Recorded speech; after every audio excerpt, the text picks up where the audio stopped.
بعد الحادث الأليم الذي وقع يوم أمس، قام اليوم وزير الصحة والسكان وإصلاح المستشفيات عبد الملك بوضياف بزيارة إلى مستشفى فرندا بتيارة لتفقد الجرحى، حيث لا يزال 16 جريحا يخضع للمتابعة الصحية. كما عاين وزير الصحة عبد الملك بوضياف وضعية هؤلاء الجرحى التي تبقى مستقرة لحد الساعة، مع توصيات قدمها الوزير للاعتناء الجيد بهم وتقديم أفضل الخدمات.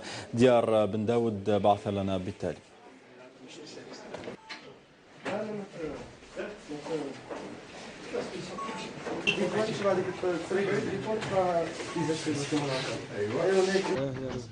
قاموا بكم الحمد لاباس؟ لله الحمد لله. ربي يشفيك ان شاء الله. امين. الحمد لله على السلامه. ونزيدوا يطوروا الحال يبارك وسي سكانر المكان اللي هناك ها ان شاء الله طرقان كحاسي. ان شاء الله الحمد لله قاموا بينا ما خاصنا والو الحمد لله يا رب.